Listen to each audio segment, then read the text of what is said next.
श्री कृष्ण गोविंद हरे मुरारी, हे नाथ नारायण वासुदेव। हरे कृष्णा, जय श्री हरि, ओम नमः शिवाय। आप सभी को उत्पन्ना एकादशी की हार्दिक शुभकामनाएं। आज मार्गशीर्ष के कृष्ण पक्ष की उत्पन्ना एकादशी का व्रत है। आज के शुभ अवसर पर मैं आप सभी के समक्ष उत्पन्ना एकादशी की बड़ी ही दुर्लभ कथा प्रस्तुत करने जा रही हूँ। प्रिय भक्तजनों, बड़े ही प्रसन्नचित मन से और श्रद्धा से आप इस कथा को संपूर्ण रूप से सुनिए। शास्त्रों के अनुसार उत्पन्ना एकादशी के दिन पूरे भक्ति भाव और संपन्न के साथ भगवान विष्णु की आराधना करने से और पूरे विधि विधान से इस व्रत को करने से मनुष्य के जीवन की सभी परेशानियों का अंत हो जाता है। मनुष्य को पापों से मुक्ति मिलती है और मृत्यु के बाद सीधे भगवान विष्णु के निवास वैकुंठ धाम की प्राप्ति होती है। ऐसा कहा जाता है कि उत्पन्ना एकादशी का व्रत 1000 गायों के दान से भी बढ़कर है। मार्गशीर्ष मास के कृष्ण पक्ष की उत्पन्ना एकादशी को भगवान विष्णु के शरीर से एक तेजस्वी कन्या के रूप में महादेवी एकादशी का प्रादुर्भाव हुआ था। यही कारण है कि मार्गशीर्ष मास के कृष्ण पक्ष की इस एकादशी को उत्पन्ना एकादशी कहा जाता है। तो आइए श्री हरि विष्णु भगवान जी और माता लक्ष्मी जी को प्रणाम करते हुए आज के शुभ अवसर पर शुभारंभ करते हैं आज की पहली कथा से। नैमिषारण्य तीर्थ में पुराण कथाओं को सुनने और धर्म के मार्ग को जानने की इच्छुक 88,000 ऋषि मुनियों से सूत जी ने कहा, हे ऋषियों, एकादशी व्रत का वृत्तांत और उत्पत्ति प्राचीन काल में भगवान कृष्ण ने अपने परम भक्त युधिष्ठिर से कही थी, वही मैं तुमसे कहता हूँ। एक समय के दिन जो क्रिया की जाती है आप कृपा करके मुझसे कहिए। यह वचन सुनकर श्री कृष्ण कहने लगे, हे युधिष्ठिर, मैं तुमसे एकादशी के व्रत का महात्म्य कहता हूँ, सुनो। सर्वप्रथम हेमंत ऋषि में मार्गशीर्ष कृष्ण एकादशी से इस व्रत को प्रारंभ किया जाता है। दशमी को सायंकाल भोजन के बाद अच्छी प्रकार से दातुन करें ताकि अन्न का अंश मुंह में ना रह जाए। रात्रि को भोजन कदापि ना करें और ना ही अधिक बोलें। एकादशी के दिन प्रातः ब्रह्मा मुहूर्त में उठकर सबसे पहले व्रत का संकल्प करें। इसके बाद शौच आदि से निर्भीत होकर शुद्ध जल से स्नान करें। स्नान के बाद धूप दीप नैवेद्य आदि 16 चीज़ों से भगवान का पूजन करें और रात्रि को दीप दान कर रात्रि में सोना और प्रसंग नहीं करें और सारी रात्रि भजन कीर्तन आदि करना चाहिए। जो कुछ पहले जाने अनजाने में पाप हो गए हो उनकी क्षमा मांगनी चाहिए। जो मनुष्य इस विधि के अनुसार एकादशी का व्रत करते हैं उन्हें शंख उधार तीर्थ में स्नान करके भगवान के दर्शन करने से जो फल प्राप्त होता है वह एकादशी व्रत के 100 भाव के भी समान नहीं। भगवान श्री कृष्ण के मुख से यह सब बातें सुनकर धर्मराज युधिष्ठिर हाथ जोड़कर बोले, हे भगवान, आप हजारों यज्ञ तथा लाख गौ दान से भी एकादशी के व्रत का महात्म्य बड़ा बताते हैं। सो प्रभु यह बताने की कृपा करें कि यह तिथि सब तिथियों से उत्तम क्यों मानी जाती है। इसको जानने की मेरी बड़ी अभिलाषा है। युधिष्ठिर की बात को सुनकर भगवान श्री कृष्ण बोले, हे युधिष्ठिर, सत्ययुग में मूढ़ नामक एक भयंकर दैत्य था। वह बड़ा बलशाली और भयानक था। उस भयानक और प्रचंड शक्तिशाली दैत्य ने इंद्र, आदित्य, वसु, वायु, अग्नि आदि समस्त देवताओं को पराजित करके स्वर्ग से भागा दिया। तब इंद्र सहित सब देवताओं ने भयभीत होकर भगवान उमापति भोले शंकर को अपने दुखों का कारण और उस भयानक दैत्य का वृत्तांत सुनाया।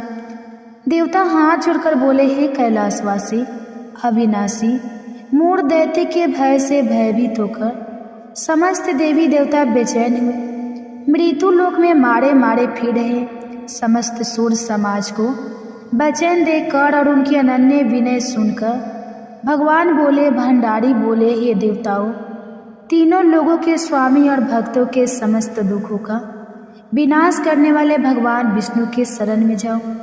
वे ही तुम्हारे इस महान कष्ट का निवारण करेंगे।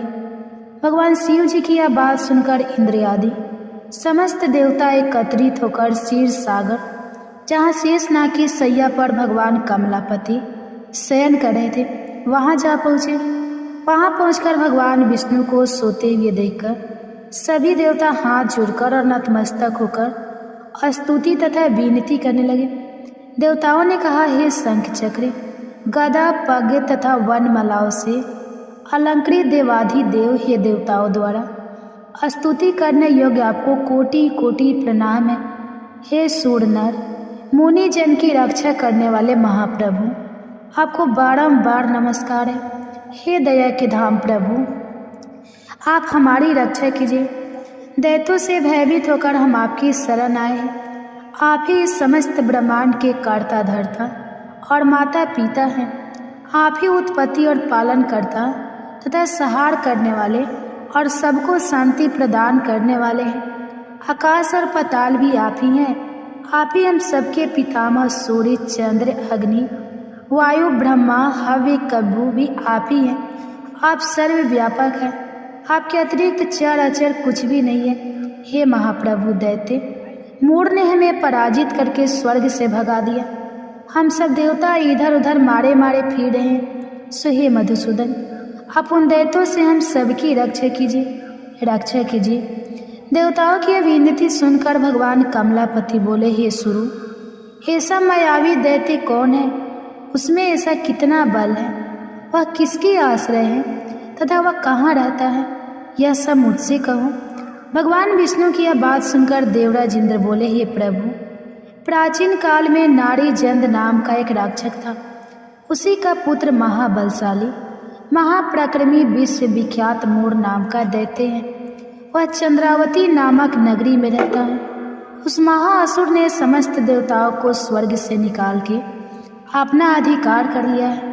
वह स्वयं इंद्र, अग्नि, वरुण, कुबेर, यम आदि सबके स्थान पर अपना आधिपत्य जमाकर और स्वयं सूर्य बनकर प्रकाश करता है। हे असुर निकंदन, उस दैत्य का संहार करके हम सब देवताओं की रक्षा कीजिए। हम सब आपकी शरण हैं। इंद्र की यह वचन सुनकर भगवान कमलापति बोले, हे देवताओं, तुम घबराओ मत, मैं शीघ्र ही तुम्हारे शत्रु का संहार करूंगा। तुम सब अब चंद्रावती नगर को चलो। समस्त देवताओं सहित भगवान विष्णु भी चंद्रावती नगर को चल दिए। उस समय दैत्य राज मूढ़ दैत्य सेना सहित युद्ध भूमि में बड़े अभिमान से गरज रहा था। उस महादैत्य की घोर गर्जना को सुनकर सब देवता भयभीत होकर चारों दिशाओं में भाग खड़े हुए। यह देखकर स्वयं भगवान विष्णु रणभूमि में पहुंच गए। भगवान कमलापति को रणभूमि में देखकर दैत्य दल ने नाना प्रकार के अस्त्र शस्त्रों से भगवान विष्णु पर प्रहार किया। भगवान ने यह देखकर अपने तीखे बाण छोड़े, जो नागों की तरह से लहराते हुए जाकर दैत्यों के अंगों को बींद नहीं लगे। सभी दैत्य उनके हाथों से मारे गए। केवल दैत्य राज मूढ़ ही जीवित बचा था। दैत्य राज मूढ़ अविचल भाव से भगवान के साथ युद्ध करता रहा। यह देखकर सूर्य समाज अत्यंत बेचैन होने लगा। भगवान जो भी तीक्ष्ण बाण उसके शरीर में मारते थे, उसके अंगों में पुष्पों के समान लगते थे। शस्त्रों से उस महादैत्य का शरीर छिन्न भिन्न हो गया, परंतु वह फिर भी युद्ध करता रहा। इसके बाद भगवान और दैत्य का मल्ल युद्ध होने लगा। इस प्रकार 10,000 वर्ष तक दोनों का युद्ध हुआ, परंतु वह महाबली दैत्य फिर भी पराजित नहीं हुआ। तब भगवान उस मूढ़ दैत्य से लड़ते लड़ते थक गए और बद्रिका आश्रम को चले गए। वहाँ पर हेमवती नाम की एक सुंदर गुफा थी। विष्णु भगवान उस गुफा में विश्राम करने लगे। वह गुफा 12 योजन लंबी और उसका एक ही द्वार था। दैत्य राज मूढ़ भी भगवान का पीछा करते हुए उस गुफा में पहुंच गया। वहां दैत्य भगवान विष्णु को सोया देखकर उन्हें मारने के लिए उद्यत हुआ। वह भी मारने का प्रयत्न कर ही रहा था कि उसी क्षण विष्णु भगवान के शरीर से एक अति तेजस्वी तथा अत्यंत प्रभावशाली कन्या अस्त्र शस्त्र धारण किए हुए उत्पन्न हुई। उस कन्या के बल पराक्रम को देखकर आश्चर्यचकित हुआ। मोर उसके साथ युद्ध करने लगा। उस कन्या के युद्ध कौशल, पराक्रम तथा वीरता को देखकर दैत्य ने विचार किया कि इस कन्या को इतना भयानक युद्ध करना किसने सिखाया है, यह तो बड़ा भयंकर युद्ध करती है। वह अभी विचार कर ही रहा था कि उस प्रभावशाली देवी ने एक ऐसा बाण मारा कि दैत्य राज का रथ टूटकर चूर चूर हो गया। देवी ने उसके अस्त्र शस्त्रों को काटकर टुकड़े टुकड़े कर दिए। अब वह भयानक दैत्य राज मूढ़ मल्ल युद्ध करने लगा, परंतु देवी ने धक्का मारकर उसे मूर्छित कर दिया। जब वह दैत्य मूर्छा से जागा तो उस कन्या ने उसका सिर काट डाला। इस प्रकार वह दैत्य तो पृथ्वी पर गिरकर मृत्यु को प्राप्त हुआ और बाकी दैत्य भयभीत होकर पाताल लोक को भाग गए। जब भगवान विष्णु की निद्रा टूटी तो उन्होंने मूढ़ दैत्य के कटे हुए सिर तथा दोनों हाथ जोड़कर खड़ी हुई एक कन्या को देखा। भगवान उस कन्या से पूछने लगे, हे देवी, जिस दैत्य के भय से इंद्र आदि सब देवता भयभीत होकर स्वर्ग को छोड़कर भाग गए थे, उसको किसने मारा है? वह कन्या कहने लगी, भगवान, जब आप निद्रा में थे तब वह दैत्य आपको मारने के लिए उद्यत हुआ था। उस समय आपके शरीर से उत्पन्न होकर मैंने इस दैत्य का वध किया है।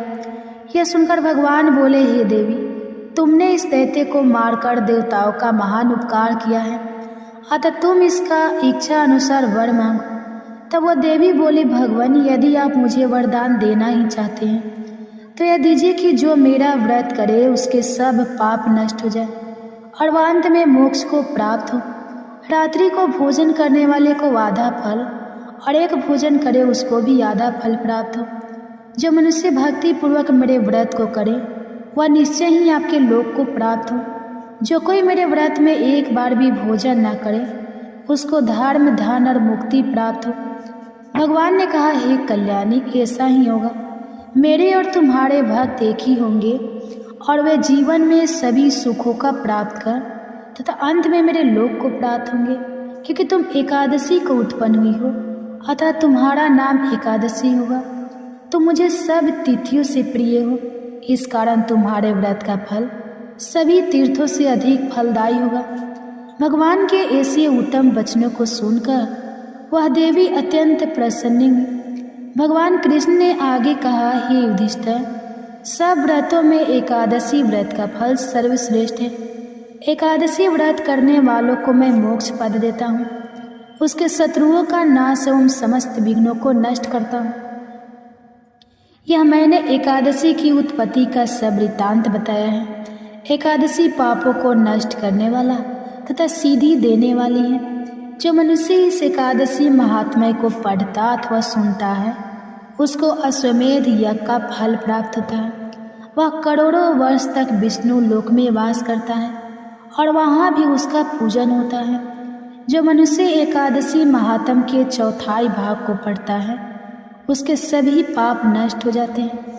वैष्णव धर्म के समान अन्य कोई धर्म नहीं है और एकादशी व्रत के समान दूसरा कोई व्रत नहीं है। तो प्रेम से बोलिए भगवान विष्णु जी और माता लक्ष्मी जी की जय, एकादशी माता की जय। अब आप सुनिए एकादशी माता की कथा। एक बार एक राज्य में एक राजा रहा करता था। राजा बहुत ही बुद्धिमान और बलशाली था। राजा सदा ही अपनी प्रजा का बहुत अच्छे से ध्यान रखता था। प्रजा भी राजा को बहुत पसंद करती थी। राजा की 2 बेटियां थीं। राजा अपनी दोनों बेटियों से बहुत प्रेम करता था। राजा की छोटी बेटी देखने में बहुत सुंदर और आकर्षित थी और राजा की बड़ी बेटी छोटी बेटी के मुकाबले थोड़ी कम सुंदर थी। राजा की छोटी बेटी माता की पूजा किया करती थी और सभी लोग राजा की छोटी बेटी से बहुत प्रेम करते थे और बहुत प्रशंसा किया करते थे। राजा भी अपनी छोटी बेटी को बड़ी बेटी से अधिक प्रेम करता था, जिसके कारण राजा की बड़ी बेटी को अपनी छोटी बहन से बहुत नफरत होने लगी थी। राजा की दोनों बेटियां जब बड़ी हो गई तब एक पड़ोस के राज्य में रहने वाले राजकुमार राजा की बड़ी बेटी के लिए रिश्ता लेकर आया।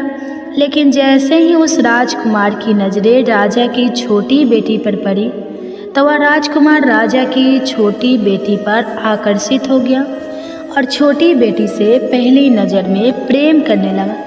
उस राजकुमार ने राजा की बड़ी बेटी के साथ विवाह करने से मना कर दिया और उसने राजा से कहा कि मैं आपकी छोटी बेटी से विवाह करना चाहता हूँ। यह सब देखकर राजा की बड़ी बेटी अपनी छोटी बहन से बहुत क्रोधित हो गई और राजा की बड़ी बेटी ने अपनी छोटी बहन को अपना सबसे बड़ा दुश्मन मान लिया। राजा की बड़ी बेटी ने अपनी छोटी बहन से बदला लेने का निर्णय किया। राजा की बड़ी बेटी ने अपनी छोटी बहन को जान से मारने का उपाय सोचा। राजा की बड़ी बेटी ने अपनी छोटी बहन को मारने के लिए सबसे पहले एक लड्डू में जहर मिलाकर अपनी छोटी बहन को दे दिया और उसको लड्डू खाने के लिए कहा। लेकिन लड्डू खाने के बाद भी छोटी बहन को कुछ भी नहीं हुआ। बड़ी बहन यह देखकर बहुत आश्चर्यचकित हो गई, लेकिन बड़ी बहन ने हार नहीं मानी। जब उसकी छोटी बहन रात में कमरे में सो रही थी, तब उसने एक मटके में सांप रखकर उसके कमरे में छोड़ दिया, लेकिन सांप भी छोटी बहन का कुछ नहीं कर पाया। जिसके बाद बड़ी बहन ने अपनी छोटी बहन से कहा कि चलो हम लोग कुएं में से पानी भर कर लाते हैं। जिसके लिए वह अपनी छोटी बहन को पानी भरने के बहाने कुएं के पास ले गई और उसने अपनी छोटी बहन को कुएं में धक्का दे दिया। लेकिन छोटी बहन को तब भी कुछ नहीं हुआ, क्योंकि हर बार ग्यारस माता उसकी रक्षा कर रही थी और उधर बड़ी बहन अपने सारे प्रयास के बाद भी असफल हो रही थी, जिससे वह बहुत क्रोधित हो गई और फिर उसने अपनी छोटी बहन के पास जाकर उसे प्रश्न किया कि मेरी छोटी बहन, क्या तुमको पता है कि भगवान ने सबको मृत्यु एक निश्चित समय पर लिखी हुई है और कैसे तुम्हारी या मेरी मृत्यु होगी, क्या यह तुम जानती हो? तब छोटी बहन ने अपनी बड़ी बहन को बताया कि हाँ दीदी, मैं तो जानती हूँ मेरी मृत्यु कैसे होगी। छोटी बहन से यह सब बातें सुनकर बड़ी बहन मन ही मन बहुत प्रसन्न होने लगी और उसने अपनी छोटी बहन से कहा कि तो तुम मुझे अपनी मृत्यु का राज बताओ। तब छोटी बहन ने अपनी बड़ी बहन से कहा कि मेरी मृत्यु तो एक तोते में है, जो तोते के गले में एक हार है, उससे मेरी मृत्यु होगी। जब तक कोई भी व्यक्ति तोते को मारकर उस हार को अपने गले में पहनेगा तो मैं मूर्छित हो जाऊंगी, और जैसे ही उस हार को अपने गले से उतारे तो मैं वापस जीवित हो जाऊंगी। अपनी छोटी बहन की मृत्यु का राज जानकर बड़ी बहन बहुत खुश हुई और उसने अपनी छोटी बहन को मारने के लिए उसके पालतू तोते को ढूंढना शुरू कर दिया। और छोटी बहन को इस बात का आभास हो गया था कि कोई उसकी जान लेना चाहता है, जिसके लिए वो अपने पिताजी के पास गई और उसने अपने पिताजी से कहा कि पिताजी, मेरी मृत्यु के बाद आप मुझे मत जलाइएगा, आप मुझे अपनी पुरानी वाली हवेली में एक पलंग में लेटाकर छोड़ दीजिएगा। अपनी छोटी लड़की की यह बातें सुनकर राजा बहुत आश्चर्यचकित हो गया। राजा ने अपनी छोटी बेटी से पूछा कि बेटी, तुम यह क्या कह रही हो? तब राजा की छोटी बेटी ने बताया कि पिताजी, समय किसी के लिए नहीं रुकता है, क्या कब किसको हो जाए इसका किसी को कुछ नहीं पता। फिर राजा ने अपनी छोटी बेटी से कहा कि तुम ऐसी बातें क्यों करती हो? 2-3 दिन के बाद तो तुम्हारा विवाह है। लेकिन छोटी बेटी ने अपने पिताजी को ऐसा करने पर मजबूर कर दिया और उनसे वचन ले लिया। राजा ने भी अपनी छोटी बेटी की बात स्वीकार कर ली और 2-3 दिनों के बाद जब शादी का समय आया, तब राजकुमार बारात लेकर राजा के घर आया और राजकुमार और राजा की छोटी बेटी का विवाह शुरू हो गया। जैसे ही राजा की छोटी बेटी राजकुमार के साथ फेरे लेना शुरू हुई तो उसकी बड़ी बहन अपनी छोटी बहन के कमरे में जाकर उसके तोते को पकड़ लेती है और उसको जान से मार देती है। तोते के गले में जो हार था उसको अपने गले में धारण कर लेती है और जैसे ही बड़ी बहन उस हार को अपने गले में धारण करती है तो उधर छोटी बहन 3.5 फेरे ले पाती है और वहीं पर बेहोश होकर गिर जाती है। जिसके बाद राजा ने बड़े बड़े दार्द हकीमों को बुलाया और अपनी छोटी बेटी का इलाज करने के लिए कहा। राजा की बात सुनकर जब वैद्य ने छोटी बेटी को देखा तो राजा को बताया कि आपकी छोटी बेटी ना तो जीवित है और ना मरी हुई है। ऐसा मैं पहली बार देख रहा हूँ।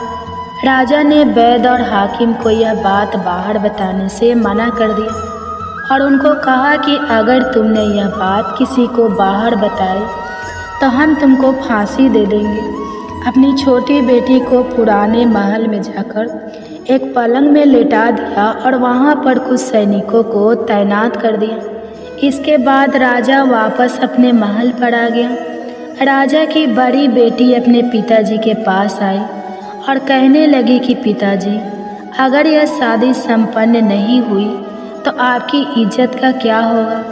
आप कहें तो मैं आपकी इज्जत बचाने के लिए राजकुमार से शादी करने के लिए तैयार हूँ। जिसके बाद राजा ने अपनी बड़ी बेटी की बात मान ली और राजा ने बड़ी बेटी को छोटी बेटी के कपड़े पहनाकर मंडप में भेज दिया। लेकिन राजकुमार यह जान गया कि यह राजा की छोटी बेटी नहीं है बल्कि यह राजा की बड़ी बेटी है। लेकिन जब राजकुमार ने शादी करने से मना किया तो सभी लोगों ने राजकुमार को विवश करके राजा की बड़ी बेटी से बचे हुए फेरों को संपन्न करा दिया और विवाह संपन्न हुआ। जिसके बाद राजकुमार राजा की बड़ी बेटी को अपने महल में ले गया। विवाह होने के बाद राजकुमार उससे ना तो बात करता था, ना उसे पसंद करता था और ना ही उसके आसपास भटकता था। और राजकुमार ने यह फैसला लिया था कि वह अपनी प्रेमिका को ढूंढ कर रहेगा और यह जान कर रहेगा कि उसके साथ क्या हुआ है। एक दिन राजकुमार अपने घोड़े पर सवार होकर राजा के पुराने महल के पास पहुंचा, जहां पर उसने कुछ सैनिकों को देखा। महल के पास पहुंचकर राजकुमार ने जब महल को ध्यान से देखा तो वह समझ गया कि यह तो हमारे ससुर जी का महल है। तब राजकुमार ने सैनिकों से पूछा कि तुम लोग यहाँ क्या कर रहे हो और इस महल के अंदर उस पलंग में कौन लेटा है। जिसके बाद सैनिकों ने बताया कि यहाँ पर राजा की छोटी बेटी लेटी है। यह सुनकर राजकुमार बहुत प्रसन्न हो गया और वह तुरंत अपनी प्रेमिका के पास पहुँच गया और उसकी सेवा करने लगा। जैसे ही रात हुई तो राजा की छोटी बेटी उठकर खड़ी हो गई। राजकुमार यह देखकर बहुत खुश हो गया और उसने अपनी प्रेमिका से पूछा कि तुम यहाँ क्या कर रही हो? तुम मेरे साथ चलो, घर चलो। राजा की छोटी बेटी ने राजकुमार को सारी बातें बता दी कि मेरी जान एक तोते में बसती थी और मैंने यह बात सिर्फ अपनी बड़ी बहन को बताई थी और मुझे पता है कि उसने ही मुझे मारने का प्रयास किया है। उसके पास एक हार है जिसको वह सुबह पहन लेती है और रात को उतार देती है। जब तक वह हार को पहन कर रखती है तब तक मैं मूर्छित रहती हूँ और जैसे ही वह हार को उतार देती है तो मैं जीवित हो जाती हूँ और जब तक मेरी बड़ी बहन के पास वह हार रहेगा तब तक मैं ऐसे ही जीवित और मूर्छित होती रहूँगी। अगर मेरी बड़ी बहन के पास जो हार है वह मेरे हाथ लग जाए तो मैं हमेशा के लिए जीवित हो जाऊँगी। राजकुमार यह सब बातें सुनकर राजा की छोटी बेटी के पास रहने का निर्णय लेता है और उसने अपने बचे हुए सारे फेरे उस पलंग में लेटी हुई राजकुमार की छोटी बेटी के साथ ले लिए और अपना विवाह पूर्ण कर लिया और वहीं पर वह रहने लगा। देखते ही देखते कुछ समय में राजा की छोटी बेटी और राजकुमार की पत्नी गर्भवती हो गई। एक दिन राजकुमार को किसी काम से बाहर जाना पड़ा। तब छोटी बहन के पेट में बहुत तेज से दर्द होने लगा। जिसके बाद उसने माता का आह्वान किया। जिसके बाद वहाँ माता प्रकट हुई और उन्होंने अपने भक्तों के दर्द को दूर किया और एक पुत्र की प्राप्ति करवाई। और वहीं पर अचानक से राजकुमार भी आ गया। राजकुमार ने ग्यारस माता को देखा तो वह आश्चर्यचकित हो गया और उसने तुरंत ग्यारस माता को प्रणाम किया। और ग्यारस माता ने राजकुमार से कहा, जब तुम्हारा पुत्र 5 वर्ष का हो जाए तो तुम आकर अपनी पत्नी का हार इसकी गली में डाल देना और देखते ही देखते राजकुमार और राजा की छोटी बेटी का पुत्र 5 वर्ष का हो जाता है। तो राजकुमार अपने बेटे से कहता है कि बेटा, मैं कुछ काम से बाहर जा रहा हूँ, तुम अपनी माता का ध्यान रखना, और वहाँ से चला जाता है।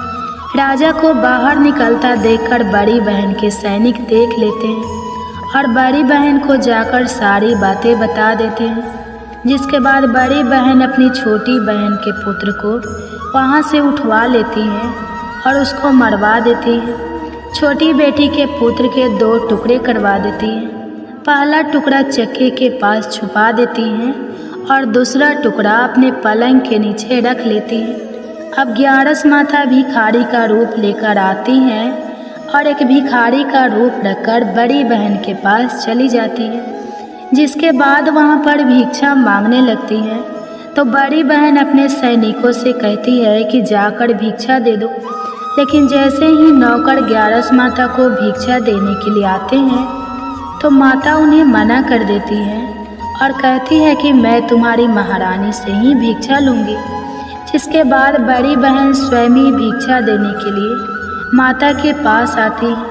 तब माता एक बिल्ली का रूप लेकर उसके कमरे में चली जाती हैं और वहाँ पर छोटी बेटी के पुत्र के 2 टुकड़ों को आपस में जोड़ देती है और उसे जीवित कर देती है। फिर उसे वहाँ से ले जाती है। राजकुमार अपने बेटे को लेकर अपनी पत्नी के पास आ जाता है और उसे कहता है कि तुम इसका ध्यान रखना। अगर तुम इस बच्चे का अच्छे से ध्यान रखोगी तो मैं तुमसे बात करूँगा। एक दिन राजकुमार अपने बच्चे से कहता है कि तुम मम्मी से उनके गले का हार मांग लो। तो अपने पिता की बात मानकर राजकुमार का लड़का अपनी मम्मी के पास जाता है और कहता है कि मम्मी, मुझे तुम्हारा हार चाहिए। यह सुनकर पहले तो बड़ी बहन बहुत क्रोधित होती है, पर उसको याद आता है कि राजकुमार ने कहा था कि अगर मैं इस बच्चे का ध्यान अच्छे से रखूंगी तो वह मुझसे बात करेंगे। जिसके कारण वह हार उस बच्चे को दे देती है और वह तुरंत हार को ले जाकर अपने पिताजी को दे देता है। और तभी राजकुमार अपने बेटे को लेकर वहाँ से जाने लगता है और अपनी पत्नी से कहता है कि तुम हमारे लिए खाना बनाकर रखना, मैं शाम को आकर तुम्हारे साथ खाना खाऊंगा। और वह अपने बेटे को लेकर वहाँ से चला जाता है। जिसके बाद वह राजा के पास जाता है और उनको सारी बातें बता देता है। राजा अपनी बड़ी बेटी की यह करतूत सुनकर बहुत क्रोधित होते हैं और अपनी परवरिश पर ही दोष देने लगते हैं। राजकुमार को अपनी छोटी बेटी के साथ रहने के लिए आदेश दे देते हैं। इस प्रकार 11 माता की कृपा से राजकुमार और राजा की छोटी बेटी सुखपूर्वक रहने लगी। प्रेम से बोलिए एकादशी माता की जय। प्रेम से बोलिए माता लक्ष्मी और भगवान विष्णु की जय, माता पार्वती और भगवान शंकर की जय। कथा के बाद अब आप आरती श्रवण कीजिए। ओम जय एकादशी माता, मैया जय एकादशी माता, विष्णु पूजा व्रत को धारण कर, विष्णु पूजा व्रत को धारण कर, शक्ति मुक्ति पाता।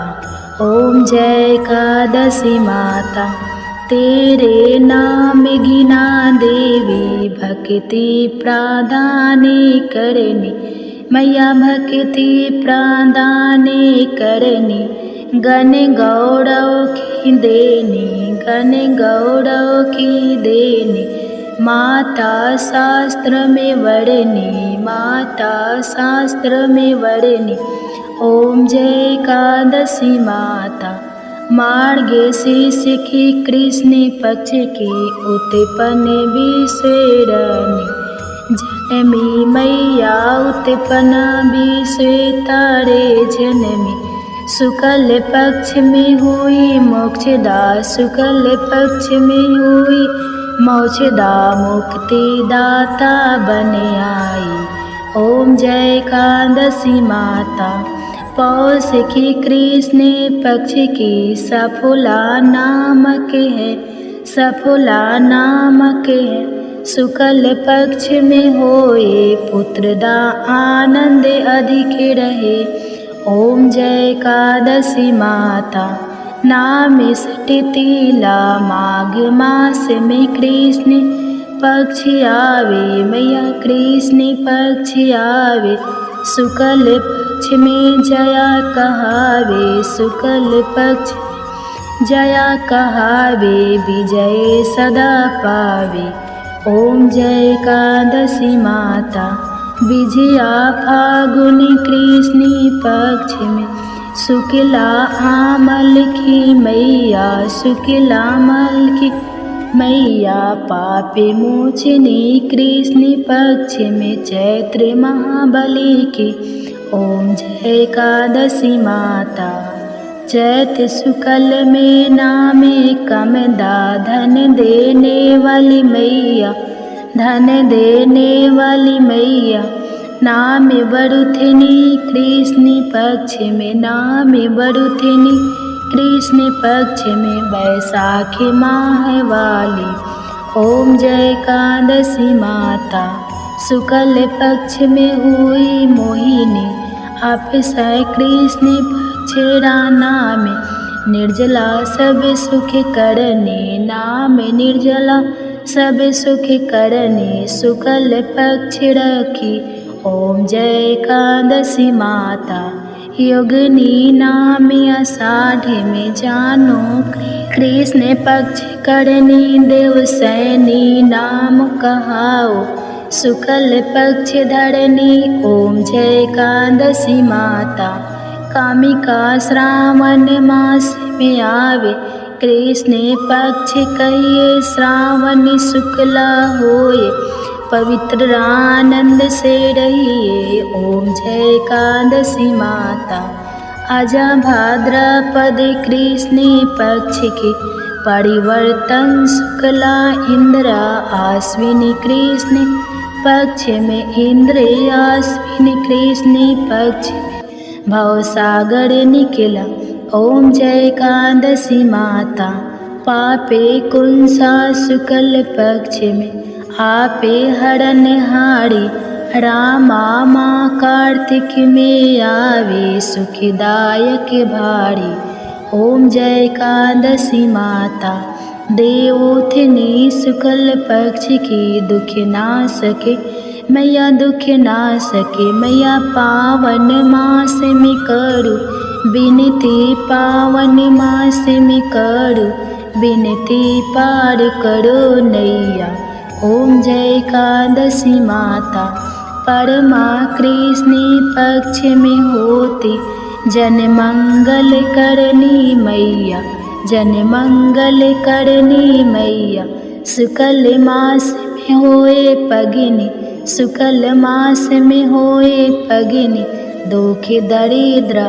ओम जय एकादशी माता जो कोई आरती एकादशी की भक्ति सहित गावे मैया भक्ति सहित गावे।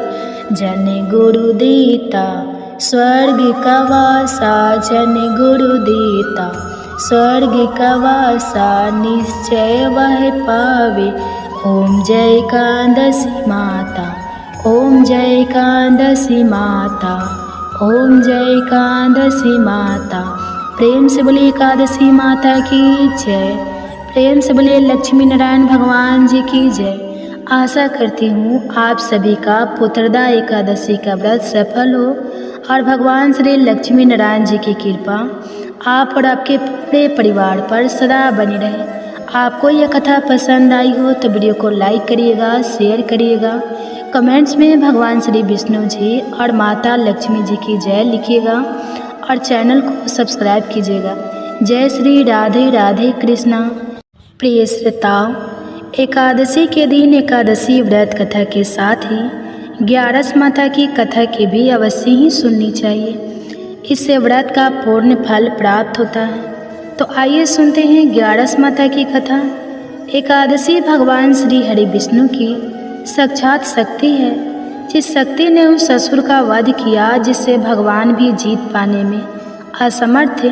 उस शक्ति के आगे भला मनुष्य के पाप रूपी असुर कैसे टिक सकते हैं। जिस शक्ति ने देवताओं के कष्ट को हरकर उन्हें सुख दिया, वह प्राणी मात्र को क्या नहीं दे सकती। सुख, समृद्धि, शांति और मोक्ष समस्त सुख सहज ही प्राप्त हो जाते हैं। हे प्रिय भक्तों, 11 माता की भक्ति में इतनी शक्ति है कि जिसके प्रभाव से मनुष्य को सहज ही सभी प्रकार के सुख प्राप्त होते हैं और अंत समय में मोक्ष की प्राप्ति होती है। 11 माता की कथा के अनुसार सतयुग में एक महाभयंकर दैत्य हुआ करता था। उस दैत्य का नाम था मूढ़। उस दैत्य ने इंद्र आदि सभी देवताओं पर विजय प्राप्त करके उन्हें उनके पद से हटा दिया था। तब इंद्र आदि देवताओं ने भगवान शंकर से प्रार्थना की कि हे भोलेनाथ, हम सभी देवता मूढ़ दैत्य के अत्याचारों से दुखी होकर मृत्यु लोक में अपना जीवन व्यतीत कर रहे हैं। राक्षस के भय से हम बहुत दुख और कष्ट भोग रहे हैं। मैं स्वयं बहुत दुखी और भयभीत हूँ। अन्य देवताओं की तो बात ही क्या करें। इसलिए हे कैलाशपति, कृपा करके आप मूढ़ दैत्य के अत्याचार से बचाने का कोई उपाय बताइए। हे प्रिय भक्तों, देवराज इंद्र की प्रार्थना सुनकर भगवान शंकर ने कहा, हे देवेंद्र, आप भगवान श्री हरि विष्णु की शरण में जाइए। मधु कैटभ का संहार करने वाले भगवान श्री हरि विष्णु देवताओं को अवश्य ही इस भय से मुक्त करेंगे। भगवान शंकर के आदेश के अनुसार इंद्र तथा अन्य सभी देवता शेर सागर गए, जहाँ पर भगवान श्री हरि विष्णु शेष शैया पर विराजमान थे। इंद्र सहित सभी देवताओं ने भगवान श्री हरि विष्णु को देखा और उनके सामने उपस्थित होकर उनकी स्तुति करने लगे। देवता कहने लगे, हे तीनों लोकों के स्वामी, आप स्तुति करने योग्य हैं। हम सभी देवताओं का आपको कोटि कोटि प्रणाम है। हे दैत्यों के सहारा, हम आपकी शरण में हैं, आप हमारी रक्षा करें।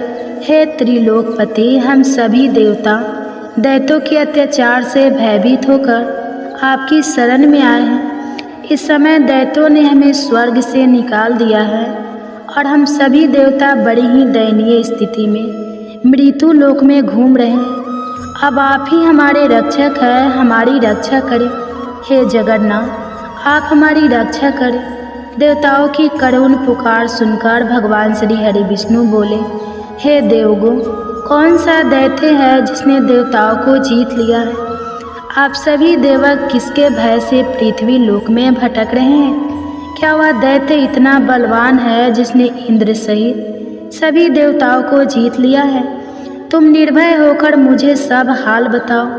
भगवान श्री हरि विष्णु के स्नेहमय वचनों को सुनकर देवेंद्र ने कहा, हे प्रभु, प्राचीन काल में ब्रह्मा वंश में उत्पन्न हुआ नारी जंगम नाम का एक असुर था, जिसका मूढ़ नामक एक पुत्र है, जो चंद्रवर्ती नामक नगरी में निवास करता है, जिसने अपने बल के मृत्यु लोक और देवलोक को जीत लिया है और सभी देवताओं को देवलोक से निकालकर अपने दैत्य कुल के असुरों को इंद्र, अग्नि, यम, वरुण और चंद्रमा आदि सभी को लोकपाल बना दिया है। वह स्वयं सूर्य बनकर पृथ्वी को तापता है और स्वयं मेघ बनकर जल की वर्षा करता है। इसलिए आप इस बलशाली भयानक असुर का संहार करके देवताओं की रक्षा करें। देवेंद्र के मुख से ऐसे वचन सुनकर भगवान श्री हरि विष्णु बोले, हे देवताओं, मैं आपके शत्रु का शीघ्र ही संहार करूँगा। आप सभी इसी समय मेरे साथ चंद्रवर्ती नगरी चलिए। देवताओं की पुकार पर भगवान श्री हरि विष्णु तुरंत ही उनके साथ चल पड़े और उधर दैत्यराज मूढ़ ने अपने तेज से जान लिया था कि भगवान श्री हरि विष्णु युद्ध की इच्छा से उसकी राजधानी में आ रहे हैं। इसलिए अपने राक्षस योद्धाओं के साथ वह भी युद्ध भूमि में आकर गरजने लगा और देखते ही देखते युद्ध प्रारंभ हो गया। युद्ध शुरू होने पर अनगिनत असुर अपने अस्त्र शस्त्रों के धारण करके देवताओं से युद्ध करने लगे, लेकिन देवता तो पहले से ही डरे हुए थे। वह अधिक देर तक राक्षसों का सामना ना कर सके और भाग खड़े हुए। तब भगवान श्री हरि विष्णु स्वयं युद्ध भूमि में आ गए। दैत्य पहले से भी ज़्यादा जोश में भरकर भगवान श्री हरि विष्णु से युद्ध करने लगा। वे अपने अस्त्र शस्त्रों से उन पर भयानक प्रहार करने लगा। दैत्यों के आक्रमण वारों को श्री हरि विष्णु अपने चक्र और गदा के प्रहारों से नष्ट करने लगे। इस युद्ध में अनेक दैत्य सदा के लिए मृत्यु की गोद में समा गए, किंतु दैत्यराज मूढ़ भगवान विष्णु के साथ निश्चल भाव से युद्ध करता रहा। उसका तो जैसे अभी बाल था, बांका नहीं हुआ था। वह बिना डरे युद्ध कर रहा था।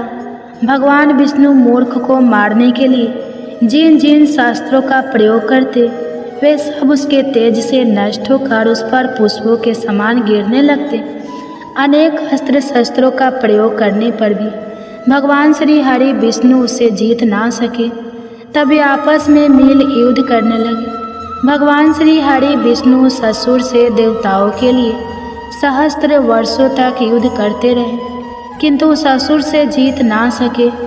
अंत में भगवान विष्णु शांत होकर विश्राम करने की इच्छा से बद्रिका आश्रम स्थित 38 कोस लंबे एक द्वार वाली हेमवती नाम की एक गुफा में प्रवेश कर गए। उस गुफा में भगवान ने शयन किया।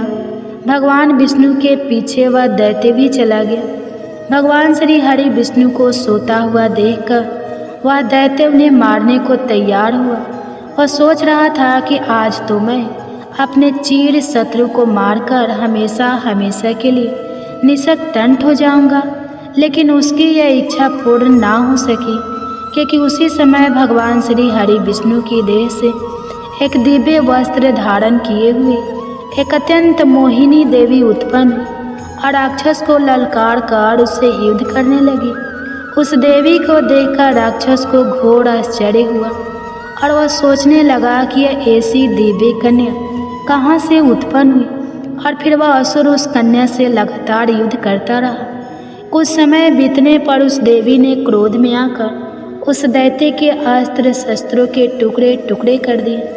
अब तो उस दैत्य को बड़ा ही क्रोध आया और वह सारी मर्यादाएं भंग करके उस देवी के मल्ल युद्ध करने लगा। उस तेजस्वी कन्या ने उसको धक्का मारकर मूर्छित कर दिया और उसकी मूर्छा टूटने से पूर्व ही उसका सिर काटकर धड़ से अलग कर दिया, और सिर कटते ही वह असुर पृथ्वी पर गिरकर मृत्यु को प्राप्त हुआ और बाकी बचे हुए असुर अपने राजा का ऐसा दुखद अंत देखकर भयभीत होकर पाताल लोक में भाग गए।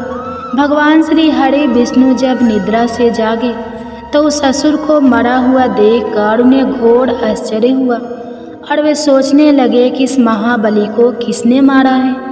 तब वह तेजस्वी कन्या श्री हरि से हाथ जोड़कर बोली, हे जगदीश्वर, यह असुर आपको मारने को तत्पर था, तब मैंने आपके शरीर से उत्पन्न होकर इस असुर का वध किया है। देवी की बात सुनकर भगवान श्री हरि विष्णु बोले कि तुमने इस असुर को मारा है, इसलिए हे देवी मैं तुमसे अत्यंत प्रसन्न हूँ। इसे मारकर तुमने तीनों लोकों को देवताओं के कष्ट को हरा है, इसलिए तुम अपनी इच्छा अनुसार वरदान मांग लो, मैं तुम्हारी प्रत्येक इच्छा को पूर्ण करूँगा।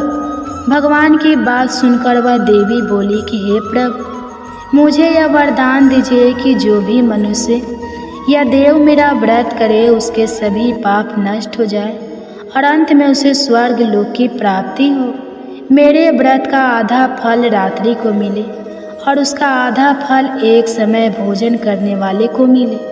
जो श्रद्धालु भक्ति पूर्वक मेरे व्रत को करे वह निश्चय ही वैकुंठ लोक को प्राप्त करे।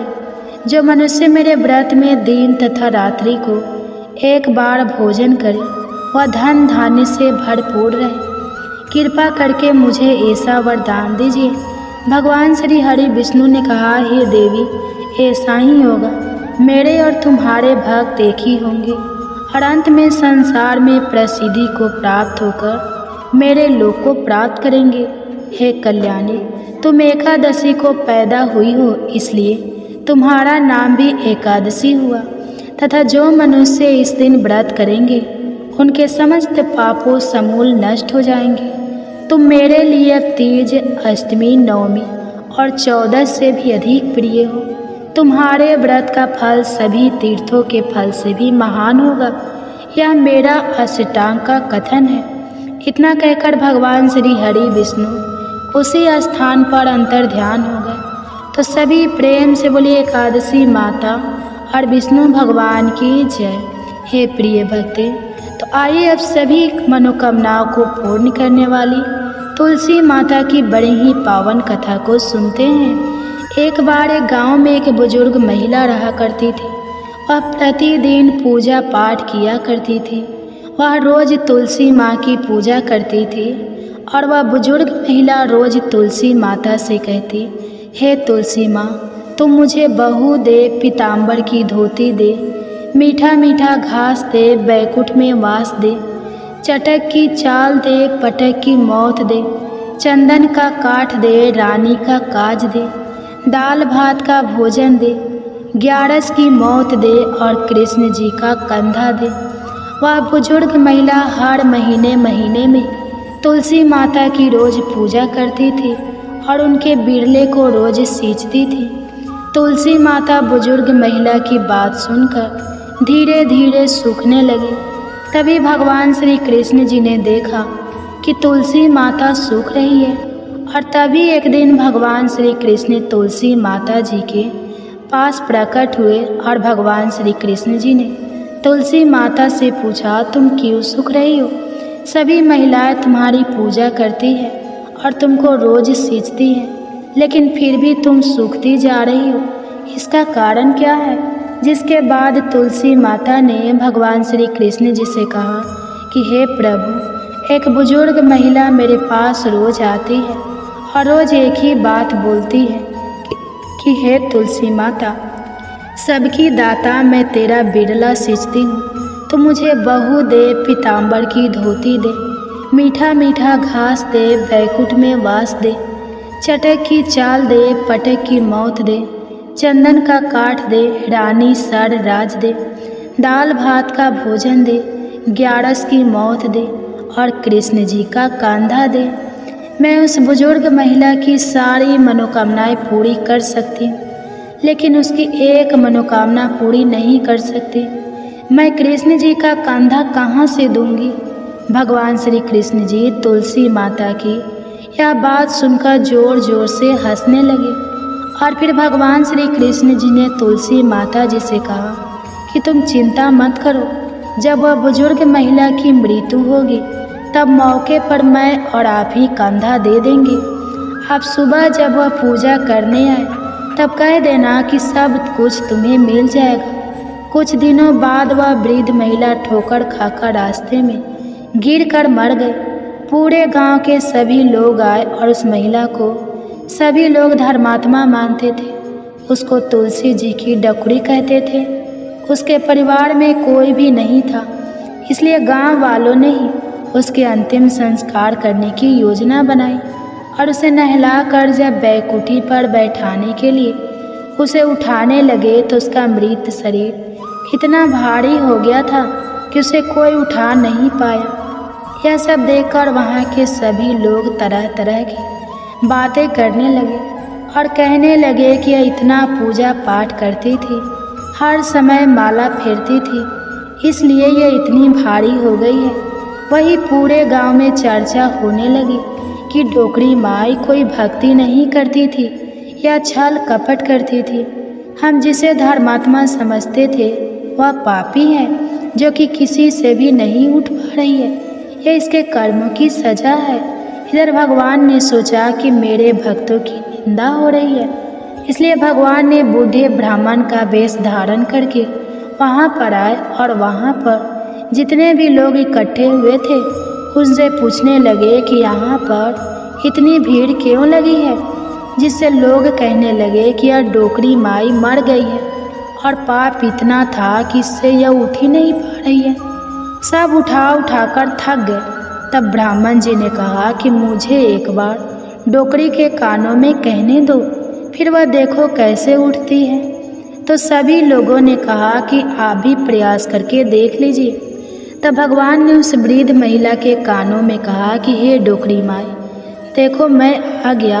और जो भी बुढ़िया माई पूजा करते समय शब्द कहती थी वह शब्द उसके कानों में कहने लगे, तू बिरला सींच मेरा, मैं करूँ निस्तार तेरा। डोकरी माई बहुस ले, बेटी ले, पोता ले, लड्डू ले, पीताम्बर की धोती ले, गहना ले, घी का घड़ा ले, मीठा मीठा खीर खीर और पूड़ी ले, दाल भात का भोजन ले, धन दौलत ले, बेटा पोता को काम ले, तुलसी का पत्ता ले, मुंह में गंगा जल ले, 11 माता को दीन ले, श्री कृष्ण जी का कंधा ले। इतना सुनते ही डोकरी हल्की हो गई। भगवान ने बोला आओ और उसको उठाओ। भगवान ने हाथ लगाया और डोकरी उठ गई। सबको बड़ा ही आश्चर्य हुआ। उसे खूब धूमधाम से ले जाया गया। भगवान उसे अपने कंधे पर ले गए। पूरे गांव में इसकी चर्चा होने लगी, जिससे उसको मुक्ति मिल गई और वह बैकुंठ में चली गई। सभी लोग देखते रह गए। सभी लोगों ने देखा कि शमशान घाट तक तो ब्राह्मण साथ ही आया था, लेकिन अब वह दिखाई नहीं दे रहा है। इससे लोगों को समझ में आ गया कि वह और कोई नहीं, स्वयं भगवान ही बूढ़े ब्राह्मण के रूप में आए थे। तो बोलिए श्री राधा कृष्ण भगवान की जय। बोलिए श्री तुलसी शालिग्राम जी की जय।